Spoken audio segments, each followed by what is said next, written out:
ایک عیسائی نے مجھے پناہ دے دی، مگر اس نے میرے جسم کو کمائی کا ذریعہ بنا لیا۔ میں کوئی سستی سی طوائف نہیں تھی۔ وہ مجھے صلیبی فوج کے بہت اونچے رتبے کے افسروں کو چند دنوں کے لیے داشتہ کے طور پر دیتا تھا۔ اس آدمی نے اور ان صلیبیوں نے جن کے ہاں مجھے بھیجا جاتا تھا مجھے زیورات سے لاد دیا اور مجھے ہر وہ آسائش دی جو محل میں کسی شہزادی کو ملتی ہے۔ اس لحاظ سے میں مطمئن اور مسرور تھی اور مجھے روحانی مسرت نہیں ملتی تھی۔ اسی پیشے میں میرا میل جول فوجی افسروں کے ساتھ بڑھ گیا۔ میں تجربہ کار ہو چکی تھی۔ میری رسائی حکمرانوں اور سب سے بڑے عہدوں کے کمانڈروں تک ہو گئی۔ انہوں نے مجھے جاسوسی کی تربیت دے کر ایک دوسرے کے خلاف استعمال کرنا شروع کر دیا۔ ایک بار مجھے بغداد میں بھیجا گیا تھا۔ وہاں نور الدین زنگی کے ایک سالار کو اس کے خلاف کرنا تھا۔ میں نے یہ کام خوش اسلوبی سے کیا تھا۔ میں اگر اپنی جاسوسی کے کارنامے تمہیں سنانے لگ جاؤں تو تم حیران ہو جاؤ گے اور شاید یقین بھی نہ کرو۔ ایسے قصے بڑے لمبے ہیں۔ اسی دوران اس کمانڈر نے مجھے داشتہ رکھ لیا۔ یہ بوڑھا آدمی ہے، مجھے بہت عیش کراتا ہے، مجھے بڑے فخر سے اپنے ساتھ لیے پھرتا ہے۔ وہ شاید لوگوں کو یہ دھوکہ دینا چاہتا ہے کہ وہ بوڑھا نہیں ہوا اور وہ مجھ جیسی جوان عورت کو خوش و خرم رکھ سکتا ہے۔ یہ میری ہر فرمائش پوری کرتا ہے۔ میں اس کے ساتھ اکرا میں تھی۔ وہاں اتفاق سے ایک مسلمان جاسوس سے ملاقات ہو گئی۔ وہ دمشق سے آیا تھا۔ اس کا نام کیا تھا؟ چنگیز نے پوچھا۔ نام بتا دوں گی تو تمہارے کس کام آئے گا؟ عورت نے کہا۔ تم اسے جانتے تو نہیں؟ میری بات سنو، تمہاری محبت نے میری زبان کی زنجیریں توڑ دیں اور میرے دل کے دروازے کھول دیے ہیں۔ میں تمہارے آگے ایسا راز فاش کر رہی ہوں جو مجھے قید خانے میں بھجوا سکتا ہے، جہاں انسانی درندے مجھے اذیت ناک طریقوں سے ہلاک کریں گے، لیکن میں تمہارے ہاتھ سے مرنا پسند کروں گی۔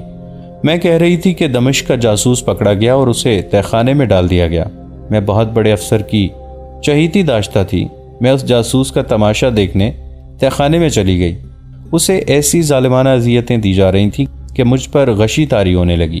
اس سے پوچھ رہے تھے کہ اس کے دوسرے ساتھی کہاں ہیں اور اس نے اب تک کون سا راز معلوم کیا ہے۔ اس کی پیٹھ سے خون بہہ رہا تھا اور اس کا چہرہ نیلا ہو گیا تھا۔ پھر بھی وہ کہہ رہا تھا کہ میری رگوں میں مسلمان باپ کا خون دوڑ رہا ہے، اپنے کسی ساتھی کے ساتھ غداری نہیں کروں گا۔ میری رگ رگ بیدار ہو گئی۔ میری رگوں میں بھی مسلمان باپ کا خون دوڑ رہا تھا۔ میرے اندر ایک انقلاب زلزلے کی طرح آیا اور میں نے پکا ارادہ کر لیا کہ اس مسلمان کو اس تہہ خانے سے نکالوں گی۔ میں نے اپنے آقا کا عہدہ، اپنے حسن کا فریب اور 3-4 ٹکڑے سونا استعمال کیا، اور ایک صبح میرے آقا نے مجھے یہ خبر سنائی کہ تہہ خانے سے مسلمان جاسوس فرار ہو گیا ہے۔ اس بوڑھے کو معلوم نہیں تھا کہ وہ تہہ خانے سے نہیں فرار ہوا تھا۔ میں نے اسے وہاں سے نکلوا کر اوپر کے حصے میں منتقل کرا دیا تھا۔ جس وقت میرا آقا مجھے اس کے فرار کی خبر سنا رہا تھا، اس وقت مفرور جاسوس اسی شہر میں موجود تھا۔ میں نے اپنے ایک مسلمان ملازم سے اس کے چھپنے کا بندوبست کرا لیا۔ وہ بھی تمہاری طرح خوبصورت جوان تھا۔ تہہ خانے میں اسے لاش بنا دیا گیا تھا۔ میں نے اسے طاقت کی دوائیں اور غذائیں دیں۔ میں رات کو چوری چھپے اس کے پاس جایا کرتی تھی۔ اس نے میری ذات میں ایمان بیدار کر دیا۔ میں نے اسے بتا دیا تھا کہ میں مسلمان کی بیٹی ہوں۔ یہ آپ بھی تھی اسے بھی سنائی تھی جو تمہیں سنا چکی ہوں۔ اس نے مجھے کہا تھا کہ میری ساتھ چلی چلو۔ میں نے اسے کہا کہ مجھے جاسوسی کے ڈھنگ سکھا دو، میں اپنے مذہب اور اپنی قوم کے لیے کچھ کرنا چاہتی ہوں۔ اس نے مجھے اقرا کے 3 آدمیوں کے نام پتے بتائے اور پھر ان کے ساتھ ملاقات کا انتظام بھی کر دیا۔ یہ جاسوس تندرست ہو گیا تو میں نے اسے شہر سے نکلوا دیا۔ اس کے جانے کے بعد میں چوری چھپے اس کے ساتھیوں سے ملتے رہی۔ وہ مجھے جاسوسی کے سبق دیتے رہے، پھر میں عملی طور پر ان کے لیے کام کرنے لگی۔ ایک تو میں اتنے اونچے رتبے کے فوجی افسر کی داشتہ تھی، دوسرے میری خوبصورتی اور جوانی کی بدولت دوسرے افسر میری دوستی کے خواہش مند رہتے تھے۔ میں عصمت کا موتی تو گنوا ہی چکی تھی، بے حیائی اور شوخی میری عادت بن گئی تھی۔ گناہوں کے ساتھ زندگی بسر کر کے میں فریب کار بھی ہو گئی تھی۔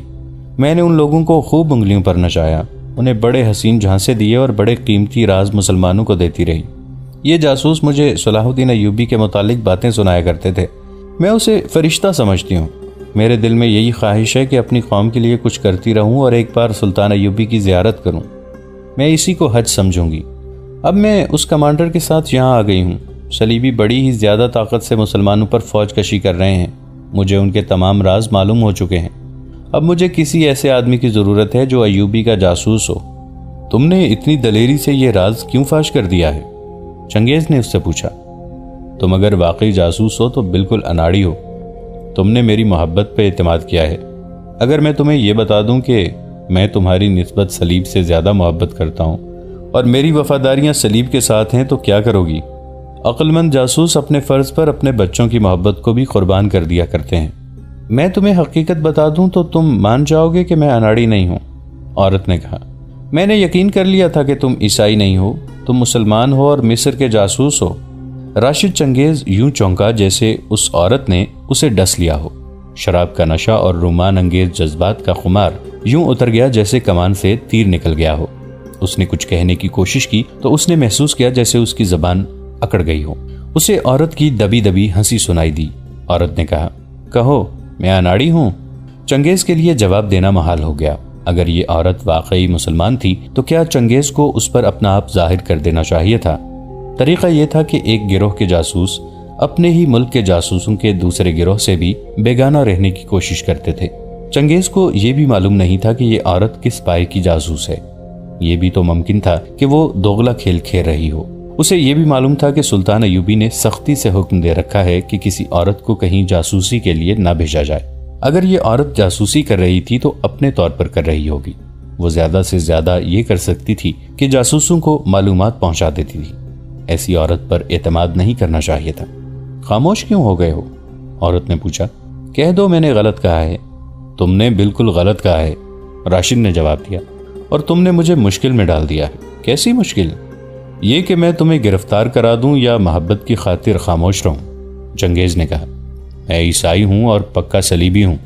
وہ زمین پر بیٹھے تھے۔ عورت نے اپنے زانوں کے نیچے سے کچھ نکالا اور یہ چنگیز کی گود میں رکھ کر کہا، یہ وہی تمہاری مصنوعی داڑھی، کل جب تم میرے پاس تھے تو بھی یہ تمہارے چوگے کی جیب سے نکال لی گئی تھی اور پھر جیب میں ہی ڈال دی تھی، آج بھی نکال لی ہے۔ چنگیز اس کے حسن اور اس کی محبت اور شراب کے نشے میں ایسا گم ہو جاتا تھا کہ اسے ہوش نہیں رہتی تھی۔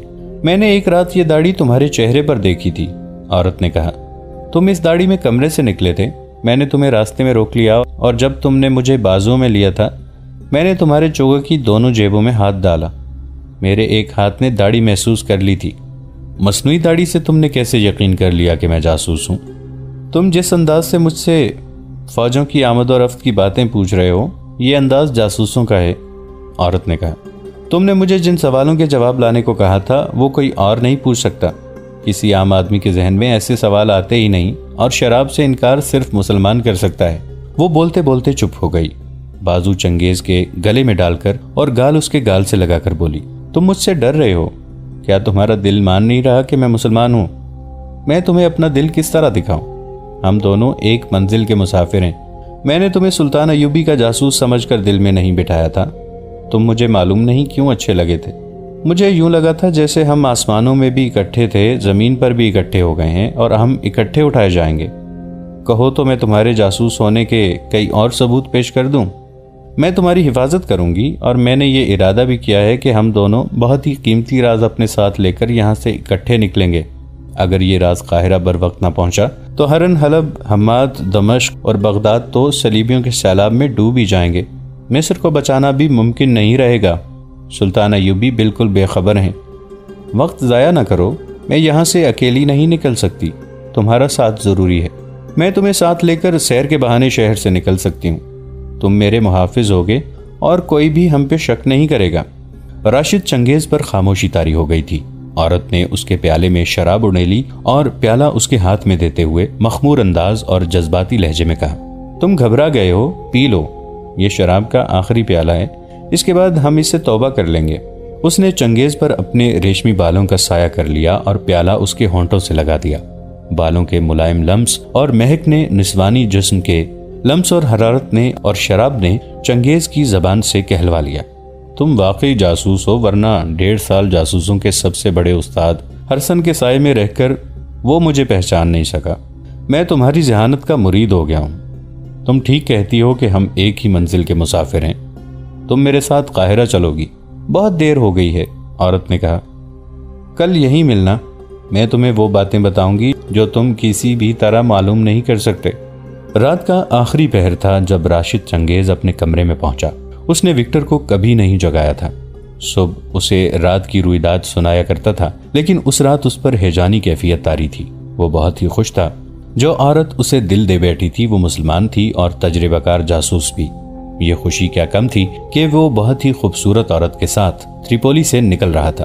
اس نے اسی وقت وکٹر کے کمرے میں جا کر اسے جگایا اور بتایا کہ یہ عورت تو اپنی ہی جاسوس ہے۔ اس نے وکٹر کو اس عورت کی ساری کہانی سنا دی۔ تم نے اسے بتا دیا ہے کہ تم جاسوس ہو؟ وکٹر نے پوچھا۔ ہاں، چنگیز نے جواب دیا، مجھے بتا ہی دینا چاہیے تھا۔ میرے متعلق بھی بتا دیا ہے؟ نہیں، چنگیز نے جواب دیا، تمہارے متعلق کوئی بات نہیں ہوئی۔ وکٹر کو خاموش دیکھ کر اس نے کہا، تم سمجھ رہے ہو کہ میں نے غلطی کی ہے؟ میں اناڑی تو نہیں وکٹر۔ تم نے یہ بھی اچھا کیا ہے کہ میرا ذکر نہیں کیا، وکٹر نے کہا، اور تم یہ دعویٰ بھی نہ کرو کہ تم اناڑی نہیں ہو۔ کیا میں نے غلطی کی ہے؟ چنگیز نے پوچھا۔ ہو سکتا ہے تم نے بہت اچھا کیا ہو، وکٹر نے کہا۔ اگر یہ غلطی ہے تو یہ کوئی معمولی سی غلطی نہیں۔ تم شاید یہ بھول گئے تھے کہ صرف ایک جاسوس اپنی فوج کی فتح کا باعث بن سکتا ہے اور شکست کا بھی۔ تم جانتے ہو کہ سلطان ایوبی صلیبیوں کی ان مکاریوں سے بے خبر ہیں۔ اگر ہم پکڑے گئے اور یہ راز ہمارے ساتھ قید خانے میں چلا گیا یا جلاد کی نظر ہو گیا تو سلطان ایوبی جو آج تک ہر میدان کا فاتح کہلاتا آیا ہے، تاریخ میں شکست خوردہ کے خطاب سے بھی یاد کیا جائے گا۔ نہیں، چنگیز نے وثوق اور خود اعتمادی سے کہا، وہ مجھے دھوکہ نہیں دے گی، وہ مسلمان ہے۔ میں رات کو اسے ملنے جاؤں گا، وہ پورا راز اپنے ساتھ لا رہی ہے۔ اب ہمیں اپنے امام کے پاس جانے کی ضرورت نہیں، میں یہ راز خود قاہرہ لے کر جاؤں گا۔ میرے دل کی شہزادی میرے ساتھ ہوگی۔ ہاں، مجھے خیال آتا ہے کہ میری غیر حاضری سے یہاں کسی کو یہ شک نہ ہو کہ میں کوئی فوجی راز لے کر بھاگا ہوں۔ یہ عورت بھی میرے ساتھ لاپتہ ہوگی۔ تم یہ مشہور کر دینا کہ تم نے مجھے اور اسے چوری چھپے ملتے دیکھا ہے اور میں اس عورت کو بھگا کر یروشلم کی سمت نکل گیا ہوں۔ وکٹر گہری سوچ میں کھو گیا اور راشد چنگیز نشے میں جھومتا رہا۔ جس وقت چنگیز وکٹر کے کمرے میں داخل ہوا تھا اس وقت تھوڑی ہی دور افسروں کے رہائشی کمروں میں سے ایک میں یہ عورت داخل ہوئی جو چنگیز پر مر مٹی تھی۔ کمرے میں رہنے والا سویا ہوا تھا۔ اس عورت نے انگلیوں سے اس کا ایک ٹخنا پکڑا اور زور سے جھٹکا دیا۔ وہ آدمی ہڑبڑا کر اٹھا۔ عورت نے ہنس کر کہا، اٹھو اٹھو، شکار کر لیا ہے۔ اس آدمی نے قندیل جلائی اور اس عورت کو اپنی بازوں میں لے کر بستر پر گرا لیا۔ کچھ دیر بے حیائی سے ننگے مظاہرے ہوئے، پھر اس سراہی میں جس میں یہ عورت چنگیز کے لیے شراب لائی تھی وہ اس آدمی نے پیالوں میں اونڈیلی۔ دونوں نے پیالے خالی کیے۔ اب کہو کیا خبر لائی ہو؟ وہ جاسوس ہے، عورت نے کہا، اور مسلمان ہے۔ ہرسن کا شک صحیح ثابت ہوا ہے۔ بالکل صحیح، عورت نے کہا۔ شراب کا اور میرا جادو کام کر گیا ہے، ورنہ ہرسن جیسا ماہر سراغ رساں بھی اسے نہ پکڑ سکتا۔ اگر اس کی مصنوعی داڑھی میرے ہاتھ نہ آ جاتی تو شاید میں بھی ناکام رہتی۔ مجھے شک تو وہیں سے ہو گیا تھا جب اس نے پہلے روز شراب پینے سے انکار کر دیا تھا۔ میں جان گئی تھی کہ یہ مسلمان ہے۔ میں نے اسے کہا کہ میں پاک محبت کے لیے ترس رہی ہوں تو اس نے مجھے پاک محبت دی، ورنہ ہمارے لوگ عورت کو دیکھتے ہیں تو سب سے پہلے اس کے کپڑے اتارتے ہیں۔ محبت پاک ہو یا ناپاک، عورت کا جسم پہاڑوں کو ریزہ ریزہ کر دیتا ہے، اس آدمی نے کہا۔ یہ کمزوری ہر انسان میں موجود ہے۔ میں نے تمہیں بتایا تھا کہ تمہارا حسن اس آدمی کو بے نقاب کر دے گا۔ عورت مجسم طور پر پاس ہو یا عورت کا صرف تصور ہو، انسان اپنے آپ میں نہیں رہتا۔ یہ آدمی صلیبیوں کی انٹیلیجنس کا افسر تھا اور ہرسن کا نائب۔ ہرسن کو کسی طرح شک ہو گیا تھا کہ راشد چنگیز جاسوس ہے۔ ایک تو وہ تجربہ کار تھا، دوسرے اسے حکم ماننا تھا کہ جس پر ذرا سا بھی شک ہو کہ جاسوس ہے اسے پکڑ لو۔ چنانچہ اس نے بڑے سخت انتظامات کر دیے تھے۔ راشد چنگیز کو شاید انہوں نے رات کو مسجد میں جاتے دیکھ لیا تھا۔ ہرسن نے اپنے نائب سے کہا کہ چنگیز کو کسی عورت کے جال میں لا کر دھوکہ دے کہ یہ آدمی صاف ہے یا مشتبہ۔ اس محکمے کے پاس اس مقصد کے لیے ایک سے ایک کایاں عورت موجود تھی۔ اس عورت کو منتخب کیا گیا اور اسے چنگیز کے پیچھے ڈال دیا گیا۔ یہ عورت اپنے فن کی ماہر تھی۔ اس نے ڈرامہ کھیلا جو سنایا گیا ہے۔ چنگیز نے کبھی بھی نہیں سوچا تھا کہ ہر رات وہ کمرے سے نکل کر امام کے پاس جا رہا ہوتا ہے تو یہ عورت راستے میں مل جاتی ہے۔ یہ آتی کہاں سے ہے، اسے کس طرح پتہ چل جاتا ہے کہ چنگیز جا رہا ہے۔ وہ سائے کی طرح اس کے ساتھ لگی ہوئی تھی۔ میں نے اسے اپنی دردناک کہانی جو تم نے بتائی تھی سنائی تو وہ جذباتی ہو گیا۔ عورت نے ہرسن کے نائب کو سنایا۔ وہ فوراً قائل ہو گیا کہ میں مسلمان ہوں اور میں واقعی صلاح الدین ایوبی کے لیے جاسوسی کر رہی ہوں۔ مسلمان جذباتی قوم ہے، ہرسن کے نائب نے کہا، بلکہ یہ عجیب و غریب قوم ہے۔ مسلمان مذہب کے نام پر ایسی قربانیاں دے گزرتے ہیں جو کوئی اور قوم نہیں دے سکتی۔